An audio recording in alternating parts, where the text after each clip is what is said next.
नमस्कार, बहुत बहुत स्वागत है आपका आपके अपने YouTube चैनल यादव इतिहास पर। आज हम बात करेंगे यादव वंश के एक उपवंश है वंश के बारे में कि कहाँ से हुआ है वंश का उद्भव और कहाँ से है वंश की स्थापना हुई। तो आइए चर्चा करते हैं। महाराज यदु के 4 पुत्र हुए। जो महाराज यदु थे उनसे यादव वंश की उत्पत्ति हुई।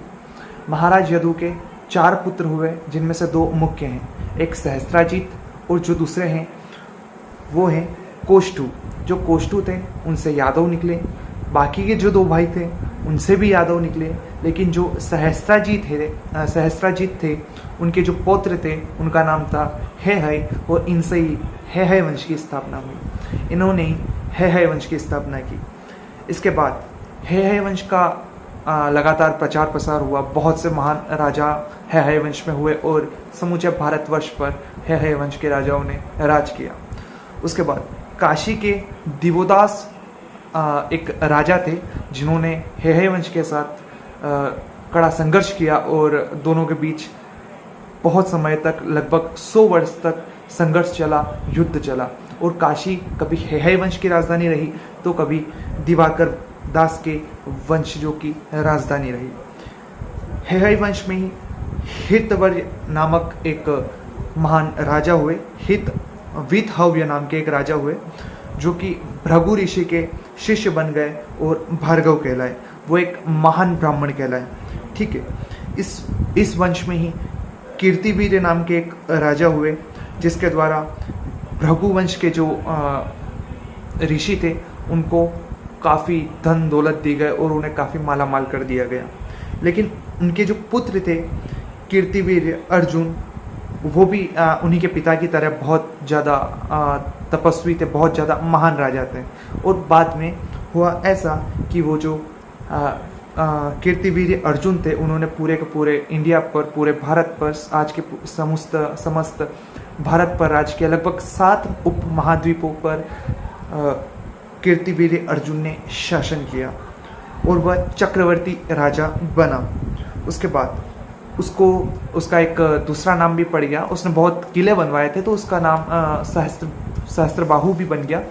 कुछ लोग ऐसा बोलते हैं कि उसका सहस्त्रबाहु नाम इसलिए पड़ा कि उसके 1000 भुजाएं थी, लेकिन मेरा मत जो मेरा मानना है वो ये है कि उसका सहस्त्रबाहु नाम इसलिए पड़ा क्योंकि उसने 1000 छोटे बड़े किले बनवाए थे और उसके 1000 अंगरक्षक थे जो कि उन्हें लगातार प्रिजर्व करते थे, उन्हें सुरक्षा देते थे, इसलिए उन्हें सहस्त्रबाहु नाम दिया गया था।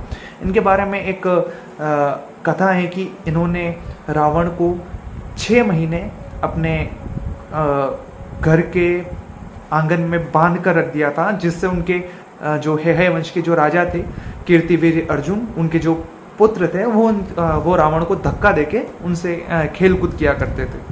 तो ये एक जनश्रुति है कीर्तिवीर्य अर्जुन के बारे में। आगे चलकर है वंश में एक राजा हुए जो कि एक बार गुजरात के अनर्थ नाम के एक जगह से निकल रहे थे जहाँ पे भृगु ऋषि का आश्रम बना हुआ था। तब उनके पुत्र रीचक वहाँ मौजूद थे। तो भृगु ऋषि जो राजा थे वो शरण के लिए ऋषि के पास गए और कुछ समय वहाँ आराम किया, वहाँ रेस्ट किया। तो उन्हें पता चला कि यहाँ पर इन ऋषि के यहाँ पर एक गाय है जिनसे हम जो भी एक्सेप्ट करें, कुछ भी मांगे तो वो गाय वो प्रदान करती है। वो सोना चांदी जेवर कुछ भी हो सकता है। ठीक है। तो उन्होंने गाय भृगु ऋषि के पुत्र रीचक से मांगी कि मुझे ये गाय दे दीजिए, लेकिन रीचक ने गाय देने से साफ इनकार कर दिया। तो उन दोनों के बीच में वाद विवाद खड़ा हो गया और तनाव की स्थिति में जो समय था वो युद्ध तक पहुंच गया और आपस में युद्ध होने लगा। तब जो रीचक जो ऋषि थे उनके 5वें सबसे छोटे लड़के जिनका नाम था परशुराम, वो जिनको हम भगवान परशुराम मानते हैं, उनका नाम परशुराम इसलिए पड़ा। उनका नाम वैसे तो राम था लेकिन वो एक पास अपने एक फरसा रखते थे, इसलिए उनको परशुराम कहा जाने लगा। तो उन्होंने जो ऋचक ऋषि थे उन्होंने अपने पुत्र परशुराम को आदेश दिया कि तुम लड़ो और राजा का अंत करो। तो परशुराम राजा को मार देते हैं। उसके बाद अपनी पिता का आदेश पाकर परशुराम अपने जो उन्होंने राजा का वध किया था उसके वध के निवारण के लिए, उसका पश्चाताप करने के लिए वो तपस्या करने चले जाते हैं।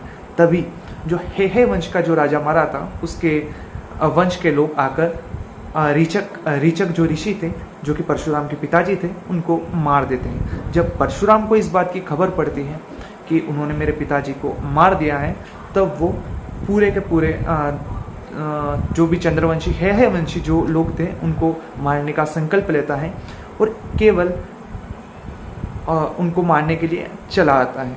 जब वो हेहे वंश के जो राजा, वर्तमान के जो राजा होते थे उस समय के, उनको मारता है तो उन्हें इतना समय लग जाता है कि उनके मारने के कुछ समय बाद उनकी दूसरी पीढ़ी वहाँ बैठ जाती है। लगभग 21 बार जो परशुराम होते हैं वो कुछ सूर्यवंशी राजाओं को साथ लेकर उनको मारने का प्लान बनाते हैं और हेहे वंश का नाश कर लेते हैं। लेकिन कुछ जो हेहे वंश के अलग अलग उपजातियाँ हमें कह सकते हैं, जिनके हेहे वंश में भी बहुत सारे पार्ट निकले थे, वो अलग अलग जगह अपना साम्राज्य इकट्ठा करके अलग अलग जगह रहने लगते हैं और अपना अलग अलग खुद का गणतंत्र, मतलब एक स्वाधीन छोटा जिसको हम राजघराने बोल सकते हैं, छोटे छोटे किले बनाकर अपना वर्चस्व जो है कायम करते हैं और अपना अपना राज कार्यभार संभालते हैं।